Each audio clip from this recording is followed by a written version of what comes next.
আপনাকে সব থেকে বেশি অনুপ্রেরণা কে দেয়, কে বা কি দেয়? সে আমার গুরু। আচ্ছা, আমার গুরু গুরুই রামনারায়ণ নাম, আমার গুরুই মহাকাশ। বালক ব্রহ্মচারীজি। হ্যাঁ, ভালো ব্রহ্মচারীজি। এইভাবে সেই কারণে এত কনফিডেন্স এবং এনার্জি নিয়ে কাজ হ্যাঁ, করেন। আমি শুনতে পাই, আমি দেখতে পাই, আমার দুটো চোখ থাকলেও আরেকটা চোখ আছে, যেটাকে থার্ড আই বলে। নমস্কার, আমি সোহান। পডকাস্ট উইথ সোহানে আপনাদের সকলকে স্বাগত জানাই। আজকে আমাদের সামনে রয়েছে বিখ্যাত বিজনেসম্যান শঙ্কর সরকারজি। আপনি কেমন আছেন? ভালো আছি। ভালো আপনারা আছেন? কেমন আছেন? আমরা সবাই ভালো আছি। আপনার যে 4টে পডকাস্ট গেল, এত ভালো রেসপন্স পাচ্ছি কি বলবো, আপনারা অসাধারণ সবাই রেসপন্স। ভালো আছেন মানে পৃথিবী ভালো আছে। পৃথিবী তো বলতে চাইনি, মানে আমরা নিজের প্রত্যেক পার্টি। আমরা বললে তো কাউকে বাদ দেওয়া যাচ্ছে না। ঠিক। আমরা ভালো আছি বলেছেন, তা সবাইকে নিয়ে আমরা। সারা পৃথিবী ভালো আছে। অবশ্যই। সারা পৃথিবী যদি ভালো থাকে, এখনো ঝুপড়িতে রেলওয়ে স্টেশনের লোক শুয়ে রয়েছে, ফুটপাতের লোক শুয়ে থাকে কেন? ঠিক, তারা তো ভালো নেই। তা তাহলে আমি ভালো আছি। আপনি চারতলা বাড়িতে থাকেন বলে, আমি তো আর চারতলা বাড়ি থাকি না, আমি তো ঝুপড়িতে থাকি। একদম ঠিক। তাহলে আজকে আমাদের দর্শকবৃন্দরা অনেক ধরনের প্রশ্ন করেছেন, যে প্রশ্নগুলো আজকে শঙ্কর সরকারজির কাছে আমরা তুলে ধরবো। তো প্রথম প্রশ্নটা এসেছে যে আপনার ব্যবসায়িক যাত্রাটা কিভাবে শুরু হয়েছিল? অ্যাকচুয়াল আমরা পাকিস্তানে ছিলাম, আচ্ছা। এখন বাংলাদেশ। হুম। আর তার আগে ছিল ভারতবর্ষ। হুম। আমরা, আমাদের ব্যবসা ছিল চিটাগাং। আচ্ছা। আমাদের অটোমেটিক কাপড়ের মিল ছিল। আচ্ছা। এটা কিন্তু ভারতবর্ষে প্রথম আমরা। ও, আচ্ছা। তারপর ওখান থেকে বাবারা ফ্রিডম ফাইটার ছিলেন। হুম হুম। বাবা চলে এলেন 1940-তে আচ্ছা। পশ্চিমবঙ্গ এবং কলকাতা। হুম এসে আমাদের অন্য কিছু আত্মীয়রা এখানকার স্পাইসেস আড়তদারি করতো। হুম হুম হুম। সেই আড়তদারি উনি করা শুরু করলেন। হুম আমি 72 সালে বাবার চাপে পড়ে বড়বাজারে আড়তদারি ব্যবসা করা, হুম হুম হোলসেল ব্যবসা, রিটেল ব্যবসা দুটোই আমাদের ছিল। হুম। তো সেই থেকে ব্যবসার মধ্যে যুক্ত হলাম, যেহেতু আমাদের বাড়িটা ব্যাপারী বাড়ি। আচ্ছা। আমি আমি যখন 70 সালে যখন ইয়াখা প্রেসিডেন্ট, হুম হুম। তখন গেছিলাম। ও। এবং তখন আমাদের মাদেয়া বাজারে যখন নামলাম, হুম। আমি বললাম কাশিমপুর যাব। আচ্ছা। তো বললাম রাখাল সরকারের বাড়ি যাব। ও। তো রাখাল সরকার বলাতে কেউ চিনতে পারছে না। আচ্ছা আচ্ছা। একজন বুঝতে পেরেছে, সে বলছে আপনি কি ব্যাপার বাড়ি যাবেন? ব্যাপার বাড়ি রাখু রাখু রাখু করছে, রাখাল আর বলছে না। হ্যাঁ। রাখু কি এটা বললো বাংলা ভাষা, হুম আমি তো হুম আর হুম। বাংলা ভাষা বলতে পারি না। আমার জন্ম এখানে বড়বাজার, কলকাতায়। তো যাই হোক গেছিলাম। তো বাবার থ্রুতেই আমি ব্যবসায় আমি এসেছেন। ঢুকেছি। আচ্ছা। ব্যবসাটা আমাদের বংশের 500 বছর, ফাইভ ও, ইয়ার্স ওল্ড বংশ পরম্পরা। বংশ পরম্পরা। আর তার আগে ছিল আমাদের জমিদারি প্রথা। আচ্ছা। আমাদের টাইটেল অ্যাকচুয়াল দে, ও, দেয়ের সঙ্গে যুক্ত হয়ে গেলেও উঠে গিয়ে সরকার। সরকার। আমরা জমিদারি প্রথা ছিল, আচ্ছা। সরকারজি বলতে হুম হতো। হুম হুম। তো সেখান থেকে সরকারটা এসেছে নাকি? হ্যাঁ, এটা আচ্ছা। বাবাদের কথা, আমি তো আর দেখিনি। হ্যাঁ। তাহলে আপনি তো ব্যবসায়ী, তো সফলতা মানুষের প্রত্যেকটা যে কোনো মুহূর্তে আসে, তো আপনার জীবনে কখন সফলতা এসেছিল? এত বড় বিজনেসটা কখন আপনি ভাবলেন যে না আমি সফল? না, আমি সফল এখনো বলবো না, কারণ হুম হুম। পৃথিবীটা সফল নয় তো। অবশ্যই। পৃথিবীর সমস্ত মানুষ যেদিন সফলতা পাবে, হুম সেদিন বলার অধিকার আমার জন্মাবে যে আমি আজকে সফল। হুম। সব মানুষের পেটের খাদ্য যেদিন উপযুক্ত সময়ে উপযুক্ত জিনিসগুলো পাবে, হুম। তবে তো আমি বলবো আমি ক্ষুধার্ত নেই, আমি খাদ্য গ্রহণ করে এসেছি। আমি একা খেলে তো আর সমাজ হবে না, টিকবে না। ঠিক। তাই সমাজের খুশি আমার খুশি, এটা আমার বাবার কাছ থেকেও শিখেছি, আমার গুরু বালব্রহ্মজির কাছ থেকে শিখেছি। তিনি বলতেন শ্রেণীহীন সমাজ, তাতে থাকবে না জাত পাত ধর্ম, হুম। ধর্ম নিয়েই তোমরা এসছো, জন্মেছে, আচ্ছা। আলাদা করে ধর্মের পেছনে দৌড়িও না। এগুলো মানুষের তৈরি করা ধর্ম, মানুষের তৈরি করা ধর্ম ধর্ম হতে পারে না। ধর্মের অর্থ হচ্ছে ধরে রাখা, ধারণ করে রাখা। তো আমরা সমাজে কে কাকে ধরে রেখেছি, কে কাকে মাথায় তুলে ঠিক। রেখেছি, সবাই সবাইকে শোষণ করছি। উদ্ভিদ কেটে মানুষ খাচ্ছে, হুম। উদ্ভিদ লাগাচ্ছে কটা? উদ্ভিদ গাছ কেটে বাড়িঘর করছে, লাগাচ্ছে কটা? কটা, ঠিক। একটা কাটলে অন্তত 1000টা লাগা, 100টা অন্তত লাগা। হুম হুম। সেটা তো হচ্ছে না, সরকার ভাবছে না। শুধু বায়ু দূষণ, জল দূষণ, এসব ডাস্ট দূষণ বলছে, ধূলিকণা দূষণ। হুম। কিন্তু বালব্রহ্মচারী বলছেন, আমরা বলছি, আমি বলছি, আত্মিক দূষণ, আত্মা থেকে আত্মিক দূষণ, মনের দূষণ। মন, আত্মা, বিবেক, চৈতন্য, দেহ, দেহযন্ত্র, দেহ একটাই বস্তু। যেমন দুধ, দুধ থেকে মাখন, মাখন থেকে ঘি, দুধ থেকে আবার দই, দুধ থেকে আবার ছানা পনির, দুধ থেকে মিষ্টান্ন, পায়েস, রসগোল্লা, সন্দেশ, কত কিছু খাবার, হাজার হাজার প্রোডাক্ট তৈরি ঠিক। হয়। আসলে তো দুধ। আমাদের দেহটা হচ্ছে আসলে মন, মনের কোষ দিয়ে দেহটা তৈরি। ঠিক। 50,000 কোটি কোষ দিয়ে, মনের কোষ দিয়ে দেহটা তৈরি। কেউ মেডিটেশন করে না বলে আজ যে সমাজের এই দুর্দশা। খুব ঘরে ভালো ঘরে কথা। যদি সবাই ধ্যান জপ করা শুরু করে, তাহলে আমাদের মাথা থেকে যে চিন্তনগুলো, অশুভ চিন্তনগুলো বেরিয়ে গেছে, এই বায়ু জগতে ঘুরে বেড়াচ্ছে, ডিস্ট্রয় হচ্ছে না, এ কোনো বিনাশ হচ্ছে না। একমাত্র বিনাশ হতে পারে যে নাম কীর্তনের মাধ্যমে, হুম কিছুটা গৌরাঙ্গ মহাপ্রভু করিয়ে গেছিলেন, হুম হরে কৃষ্ণ কৃষ্ণ কৃষ্ণ হরে হরে, হরে রাম রাম রাম হরে হরে। হুম হুম হুম অর্থাৎ হরে মানে হরণ করা, ধারণ করা। হুম হুম গৌরাঙ্গ মহাপ্রভু দুহাত তুলে আকাশের দিকে দৃষ্টি পান করে হুম বলছেন হরে কৃষ্ণ, হুম আকাশকে কৃষ্ণ বলেছেন। হরে মানে হরণ করা, হুম। আকাশকে রাম বলেছেন। আর আমরা শুধু আকাশকে রাম বলছি। আর আকাশ থেকে সৃষ্টি হয়েছে অগণিত গ্রহ নক্ষত্র, এগুলো হচ্ছে নারায়ণ। হুম এই হিন্দুদের ব্রাহ্মণদের নারায়ণ নয়। হুম আর তার মধ্যে আমাদের যে শেষ রাম, নারায়ণ রাম, হুম। সেই রামটা হচ্ছে সৃষ্টির বস্তুর বস্তুত্ব, সৃষ্টি সমস্ত বস্তুগুলো, যত আচ্ছা। পৃথিবীতে যত সৃষ্টির বস্তু আছে, প্রাণময় হুম বস্তু, হুম হুম। সবই প্রাণময় বস্তু। প্রাণহীন বস্তু তো কিছু হতে পারে না। মহাকাশটা প্রাণ বস্তু, মহাকাশ থেকে আমরা এসেছি, মহাকাশের মধ্যে বিরাজ করছি। মহাকাশ সর্বত্র, আমার দেহের নিচে, পায়ের নিচে থেকে পায়ের উপরে, সর্বত্রই প্রকৃতি রয়েছে, মহাকাশ রয়েছে।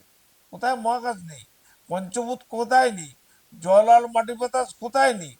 আপনি তাদের বাদ দিয়ে আপনি নিজের অস্তিত্ব দেখাবেন কি করে? ঠিক। খুব ভালো। চাষিরা পারবে দেখাতে? মিনিস্টাররা পারবে? না। মাতব্বররা পারবে? প্রফেসর লেকচার থাকে না, প্রকৃতিকে বাদ দিয়ে আমি একা এখানে বসে থাকবো? সব বাদ দিলে মধ্যখানে শক্তি থাকবে না। আমি তো পৃথিবীর উপর বসে আছি, পৃথিবীটা মহাশূন্যে ঘুরছে। পৃথিবীটা সূর্য থেকে এসছে, সূর্য আকাশ থেকে এসছে, মহাকাশ থেকে, আকাশেই বিরাজ করছে। এটা ভাবুন। ঠিক, একদম খুব সুন্দর প্রশ্ন। আচ্ছা, আমি এতগুলো তো পডকাস্ট করলাম, আপনার মধ্যে অনেকগুলো রূপ আমি দেখতে পেয়েছি। যেরকম হচ্ছে, আপনি স্পিরিচুয়াল বিষয়ে অনেক কিছু, আপনার জ্ঞান অর্জন রয়েছে, এবং আপনি ইউনিভার্সাল প্রেসিডেন্ট, আপনি একদিকে ব্যবসায়ী, আপনি মোটিভেশনাল স্পিকার। তো আপনি যখন ছোট ছিলেন, আপনার ছেলেবেলায় আপনি কি হতে চেয়েছিলেন? পরে তো আপনার রিয়েলাইজেশন আসলো, তারপরে আপনি এত কিছু আমি করলেন। কি হতে চেয়েছিলাম সেটা আমি জানি না। আচ্ছা। কিছু তো চলছিল আমার ছোটবেলায়। গতিশীল দেহযন্ত্র, হুম আমার মন গতিশীল। হুম বিজ্ঞানীরা বলছে আলোর গতি সবচেয়ে বেশি, তাই তো? হুম, অবশ্যই। কিন্তু আমি বলছি ওই কনসেপ্টটা ভুল। মনের গতি সবচেয়ে বেশি। কজন বিজ্ঞানী জানে মন সম্পর্কে কার কতটুকু জ্ঞান আছে, বুঝ আছে? মাত্রা আছে, সিদ্ধান্ত আছে। ঠিক। তো সেই জন্য আমার মহাগুরু বালব্রহ্মচারী যদি আমার জীবনে না আসতেন, হুম। তাহলে এই জন্মসিদ্ধ মহান বালব্রহ্মচারী তিনি ছাড়া আমার কোনো অস্তিত্ব আছে বলে আমি মনে করি না। তার প্রজ্ঞা, তার জ্ঞান, তার বিদ্যা বুদ্ধি, তার আশীর্বাদ, তার কলা, তার নির্দেশ হুম। হুম। এবং তার কনসেপ্ট, তার তত্ত্বই আমার মোটিভেশন হয়ে গেছে, টার্গেট হয়ে গেছে হুম। প্রকৃতির প্রতি, মহাকাশের প্রতি। দারুণ দারুণ। আচ্ছা, আপনাকে সব থেকে বেশি অনুপ্রেরণা কে দেয়, কে বা কি দেয়? সে আমার গুরু। আচ্ছা, আমার গুরু গুরুই রামনারায়ণ নাম, আমার গুরুই মহাকাশ। বালক ব্রহ্মচারীজি। হ্যাঁ, বালব্রহ্মচারী। এইভাবে সেই কারণে এত কনফিডেন্স এবং এনার্জি নিয়ে কাজ হ্যাঁ, করেন। আমি শুনতে পাই, আমি দেখতে পাই, আমার দুটো চোখ থাকলেও আরেকটা চোখ আছে, যেটাকে থার্ড আই বলে। আর আপনার যে প্রবলেমগুলো আসে মনের মধ্যে সেগুলো কি করে ক্লিয়ার করেন? প্রবলেম এলে আমি জানি আমার মধ্যে দাস হয়ে যিনি বসে আছেন, হুম। বিবেক রূপী, হুম। হুম। চৈতন্য রূপী, আত্মা রূপী, মন আচ্ছা। রূপী, তিনি আমাকে সব বুদ্ধি দেবেন, যোগান দেবেন। এই যে মানুষ আমার কাছে জানতে আসে, বুঝতে আসে, হুম। হুম। শিখতে আসে, এবং আপনি যত কোশ্চেন করেছেন হুম। হুম। ধারাবাহিক, আমি কি বই পড়ে বলেছি? না, একদমই না। আমি কি এক সেকেন্ড দেরি করছি আপনার উত্তর দেওয়ার জন্য? না। আমার উত্তরে কি ছন্দলয় ছিল না ছিল না? ঠিক। ছন্দলয় তো ছিল, অবশ্যই। লজিক তো ছিল, হুম। হুম। বিজ্ঞান বাস্তব তো ছিল, বাস্তব ভিত্তিক। যোগ বিয়োগ পূরণ ভাগ তো ছিল। অবশ্যই। তো এই সৃষ্টি আর লয় এই যোগ বিয়োগ পূরণ ভাগের উপরেই চলছে। চলছে। দারুণ। আচ্ছা, প্রত্যেক মানুষের জীবনে কিন্তু ব্যর্থতা আসে, কারণ ব্যর্থতা না আসলে সফলতা কিন্তু আসবে না। আপনার জীবনেও কি কখনো ব্যর্থতা এসেছে?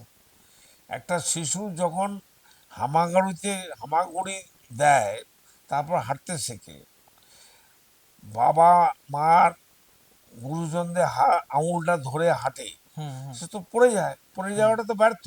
হুম। পড়ে যাচ্ছে তো উঠবে বলে, শিখবে বলে, জানবে বলে। হুম। হুম।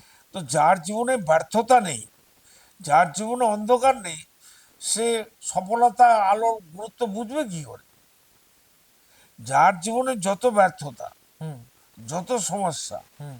যত কষ্ট, হুম। যত দুঃখ, সে তত বেশি প্রকৃতির বীর সন্তান, সেই সঠিক মানুষ, সেই সমাজের কাণ্ডারি হতে পারবে, যে জীবনে লড়াই করলো না, দুঃখ কষ্ট বুঝলো না, তৃষ্ণা ক্ষুধা যার মধ্যে নেই, যার মধ্যে কামনা বাসনা নেই, সে আবার মানুষ হবে কি করে?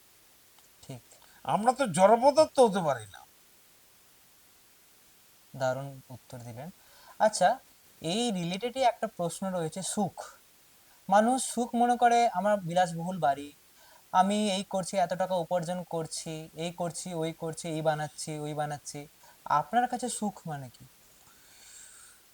আপনি যে জামাটা পরে আছেন, হুম। এটা কত বছর আপনার জন্য থাকবে? মানে সমাজে পড়ার মধ্যে জামাটা কত বছর থাকবে? 10 বছর, হুম। 20 বছর? হুম। তো তাহলে জামার গুরুত্বটা চলে গেল তো। হুম। একদম। জামার প্রতি যে আপনার আসক্তি ছিল, হুম। সেটা তো একদিন নষ্ট হয়ে যাবে। অবশ্যই। তো সুখও নষ্ট হয়ে যাবে। সুখ মানে আসক্তি, কামনা বাসনা। হুম। তো মানুষ যদি মৃত্যু না থাকতো, জন্মের কোনো প্রশ্ন ছিল না, হুম। একদম না। রিবার্থের কোনো প্রশ্ন ছিল না। হুম। অনেক ধর্মের ঠিকাদাররা বলছে, অনেক ধর্মগ্রন্থে আছে, জন্ম নাকি আর হবে না। আচ্ছা। তো জন্ম যদি না হয়, এই পৃথিবীতে মানুষের পরপর জন্ম হচ্ছে, মৃত্যু হচ্ছে, আসছে কোত্থেকে? কোথাও ছিল, তাই আসছে। আচ্ছা। বোতলে জল নেই, ছিপি খুলে যদি উবুর করে, জল পড়বে? জল আছে বলেই তো জল পড়ছে। হুম। আমরা কোথাও ছিলাম, তাই তো আমরা এসছি। আমরা তো মহাকাশে ছিলাম, হুম। অন্য গ্রহের মধ্যে ছিলাম, অবশ্যই। আবার এসছি, আবার এসে চলে যাব, চলে আবার যাবে, আসবো, আবার আসবে। বিভিন্ন রূপে আসবো। ঠিক। মানুষ মরে গিয়ে শুধু মানুষ হবে, এই কনসেপ্টটা, এই চিন্তাটা কিন্তু ঠিক না। আচ্ছা। মানুষ মারা যাওয়ার পর রেজাল্ট, মারা যাওয়ার ঠিক 10 মিনিট আগে রেজাল্ট হাতে ধরে যাবে। আচ্ছা। যত নম্বর নিয়ে মানুষ মারা যাবে, হুম ধরুন 2 নম্বর, হুম 2 নম্বরে হচ্ছে ছুঁচো। হুম। ও আচ্ছা, এই ব্যাপার। এবার আপনি মারা যাওয়ার পর অল্প সময়ের মধ্যে প্রকৃতি আপনাকে ছুঁচোর মধ্যে ঢুকিয়ে দেবে। এই যে জওহরলাল, ভারতবর্ষের নাকি প্রথম প্রধানমন্ত্রী, হুম হুম। ভারতবর্ষের প্রথম প্রধানমন্ত্রী হচ্ছে নেতাজি সুভাষচন্দ্র বোস। তাকে দেশ থেকে বিতাড়ন করলো, ব্রিটিশের ও, সঙ্গে হাত মেলালো এই কংগ্রেস পার্টি, এই জওহরলাল, এই মহাত্মা গান্ধী। এরা হচ্ছে জাতির সবচেয়ে বড় শত্রু। আচ্ছা। আর আজকে সমস্ত সরকার এই দুজন ব্যক্তিকে মূর্তি বানিয়ে হাইকোর্ট সুপ্রিম কোর্টের জাস্টিসরা মাথার উপরে দেখছি মহাত্মা গান্ধীর ছবি। কেন? হুম, মহাত্মা গান্ধী কি ভালো কাজটা করেছে সত্যি তার কথা। চরিত্র সম্পর্কে কেউ জানে? ঠিক। কারো কি থার্ড আই খুলে গেছে? তার ভূত ভবিষ্যৎ সব জানে। আমি যদি বলি, মানুষ কানে হাত দেবে, মুখে হাত দেবে, চোখে হাত দেবে। ঠিক বলেছেন, একদম ঠিক বলেছেন। দেখুন না, আপনি হিন্দুরা এই যে রামের পুজো করে, রাম মন্দির হলো, হুম।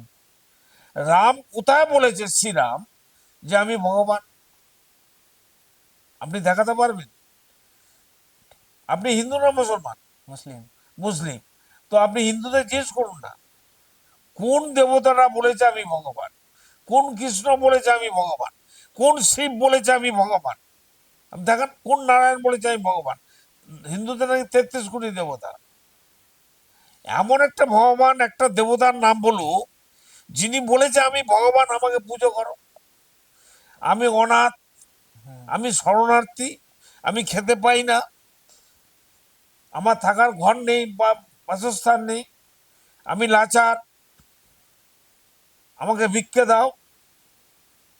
হিন্দুদের বাড়িতে দেখবেন ঘরে ঘরে মূর্তি পুজো হচ্ছে, কেউ শিবের মাথার জল ঢালছে। যে বাচ্চারা খেতে পায় না, এই শ্রাবণ মাসে নাকি সব কি বলে, কাওয়ারি নাকি, क्या बोलता है उसको, कावर।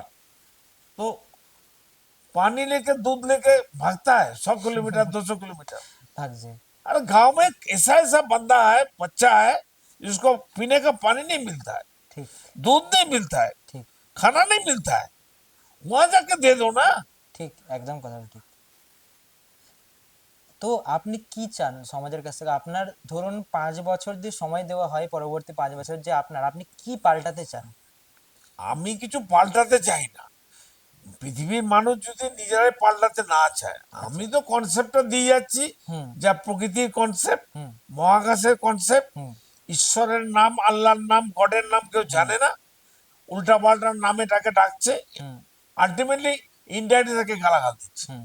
আমার নাম শঙ্কর সরকার, আমার নামে যদি পেছন থেকে কেউ ডাকে, সামনে থেকে ডাকে, হুম। ডানে বাঁয়ে থেকে ডাকে, তবে তো আমি ঘুরে দাঁড়াবো, কথা অবশ্যই বলবো। অবশ্যই। আর যাকে আল্লাহ বলে ডাকছে তার নাম আল্লাহই না, হুম যাকে ভগবান বলে ডাকছে তার নাম ভগবানই না, তার নাম ঈশ্বর নয়, তার নাম গড নয়, তো সে সাড়া দেয় না। এমন একটা ধর্মের ঠিকাদারের নাম বলুন যে সেই নামে ডাকার পর তিনি সাড়া দিয়েছেন, তার অস্তিত্ব দেখা গেছে, ঠিক ঠিক। বোঝা গেছে। কিন্তু আমি তো আমার অস্তিত্বকে খুঁজে পাচ্ছি। আমি তো বুঝতে পারছি, আমি দেখতে পাই, শুনতে পাই, আমি খাই, আমি বুঝি। তো এমন একটা ধর্মের ঠিকাদারকে নাম বলুন যারা সমাজের শ্রেষ্ঠ ব্যক্তিত্ব হয়ে গেছে, ভগবান, আল্লাহ, খোদা, গড, বা তার পীর পয়গম্বর হয়ে গেছে, হুম খ্রিস্টানদের পাদ্রী হয়ে গেছে, মঠ মন্দির হয়ে গেছে তাদের, কি বলে তারা সব, আমি হুম। জানি না, আমি অত জ্ঞান নেই আমার। তো কোথায় তারা? ঠিক এগুলো কথাটা। তো বুঝতে হবে সত্যি আমাকে। কথা। এই সমাজের মানুষ বলুক যে আজকে রাম কোথায়, যার অস্তিত্ব নেই, এক্সিস্টিং টুডে, হুম হুম। তা আবার রাম মন্দির বানাবার কি টাকাটা পড়েছে? ঠিক এত একদম। মন্দির বানাবার কি টাকা পড়েছে? যে দেশে স্কুল কলেজ নেই, হসপিটাল নেই, মঠ মন্দির গির্জা চার্চ বানাবার টাকাটা কি? কারা বানাচ্ছে? তারা সমাজের শত্রু। সত্যি কথা। সমাজ তাদের কেন জায়গা দিচ্ছে আমি বুঝতে পারছি না। সমাজ কি এখনো অন্ধ? সমাজ কি, সমাজের মানুষ জীবকুল কি এখনো কানে শোনে না, চোখে দেখতে পায় না, তাদের মাথা কাজ করে না?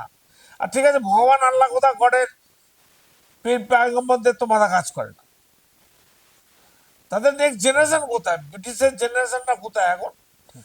মোগলদের জেনারেশনটা এখন কোথায়? সে রাজারা এখন কোথায়? রাজপক্ষ। রাজার রাজত্ব কোথায়? হুম, কথাটা ঠিক। সে রাম রাজত্ব কোথায়? সে মোগল রাজত্ব কোথায়? সে ব্রিটিশ রাজত্বের অস্তিত্ব কোথায়? ভারত আবার শ্রেষ্ঠ আসন, শ্রেষ্ঠ বিশ্ব আসনে আসীন হবে, দেখতে থাকুন। সারা পৃথিবীতে বাংলা ভাষায় কথা বলবে লোকে। এই বালক ব্রহ্মচারীকে জানা বোঝার জন্য, শেখার জন্য, তার কনসেপ্টটাকে বোঝার জন্য, তার তথ্যকে পাওয়ার জন্য বাংলা ভাষা বাংলা ভাষা। পড়বে। বাংলা ভাষা সারা পৃথিবীতে প্রতিষ্ঠিত হবে হুম। এবং এই রামনারায়ণ নাম জাতীয় সঙ্গীত হবে। এই রামনারায়ণ নাম আমাদের আদি মন্তর হবে। যে বিবেকের কথা শুনতে হবে, সেভাবে আপনারা চলবেন। অসংখ্য ধন্যবাদ আমাদের পাশে থাকার জন্যে, এবং অসংখ্য ধন্যবাদ আপনাকে, আপনি আমাদের এই পডকাস্টে এসেছেন। আপনি এত ভালো ভালো কথা বললেন। দ্য ইয়াং জেনারেশন, তোমরা যারা দেখছো, এই কথাগুলো মেনে চলো। অসংখ্য ধন্যবাদ আপনাদেরকে। নমস্কার। আপনাকেও, সবাইকে, দর্শক বিন্দুদের, সমস্ত আমার আত্মার আত্মীয়দের আমি আত্মিক প্রণাম জানাচ্ছি। সবাইকে রাম নাম ধ্বনি দিয়ে বরণ করে নিচ্ছি। এবং আপনি যে আজকে এই সোশ্যাল মিডিয়া চ্যানেলে আমাকে কোশ্চেনের মাধ্যমে প্রকৃতির কথা, বালমৌচির কথা, সন্তানদালের কথা বলার সুযোগ করে দিয়েছেন, তার জন্য আপনাকে আনকাউন্টিং অগণিত প্রণাম। অসংখ্য রাম ও ধন্যবাদ। নারায়ণ রাম। রাম ও নারায়ণ। অসংখ্য ধন্যবাদ আপনাকে।